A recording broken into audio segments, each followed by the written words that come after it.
దేవుడు ఆ పేతురుకు చెప్పిన మాట ఏంటంటే దోణి దిగి నడువు అని చెప్పాడు. ఇప్పుడు ఈ పేతురు యేసు ప్రభువుని చూస్తూ దోణి దిగి నేల మీద నడిచినట్లుగా సముద్రం మీద బాగానే నడుస్తున్నాడు.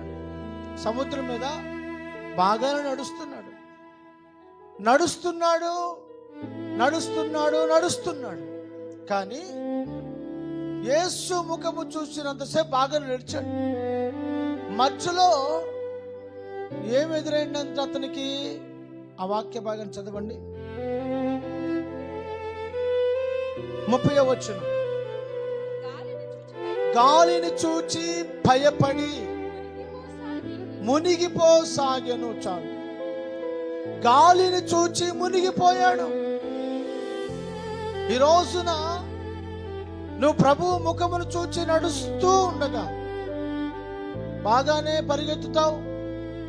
ప్రభువు ముఖము చూచినంత కాలం, ప్రభువుతో ఉన్నంత కాలం, ప్రభువుతో నువ్వు మాట్లాడుతున్నంత కాలం, ప్రభు సన్నిధిలో నిలిచినంత కాలం, ప్రభువుని ఆరాధిస్తున్నంత కాలం నువ్వు బాగానే పరిచయం చేస్తావు, బాగానే పరిగెడతావు, బాగానే పాటలు పాడతావు, బాగానే వాక్యాన్ని చదువుతావు, బాగానే దేవుని స్తుతిస్తావు, బాగానే దేవుణ్ణి ఆరాధిస్తావు. ఇన్ని బాగానే చేస్తున్న నీ జీవితంలో సాతాను ఏం చేస్తాడు తెలుసునా? గాలిని తీసుకొస్తాడు, సుడిగాలిని తీసుకొస్తాడు. ఏం తీసుకొస్తాడు? సుడిగాలి. అపవాది ఊరకనే ఉన్నాడు. వాడు సుడిగాలిని ప్రవేశింపజేస్తాడు, పెనుగాలి ప్రవేశింపజేస్తాడు, అంధకారాన్ని తీసుకొస్తాడు, అర్థం కాని పరిస్థితులు తీసుకొస్తాడు. పేతురు ముందుకు కూడా ఏమొచ్చిందంట? గాలి గాలి గాలి గాలి. సాతాను దుమ్ము లేపుకుంటా సుడిగాలి తీసుకుని వచ్చాడు.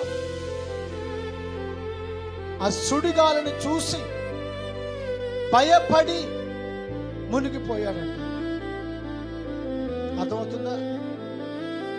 కనుక నీ జీవితంలో సాతాను తీసుకొచ్చే సుడిగాలుల వైపు చూడద్దు. నీవు పరిస్థితుల వైపు చూస్తే భయపడతావు. పరిస్థితుల వైపు చూడద్దు, యేసు వైపు మాత్రమే చూడు. నీ ప్రయాణం సాఫీ అవుతుంది, నీ మార్గం సరళమవుతుంది, నువ్వు ఆగిపోక సాగిపోతావు.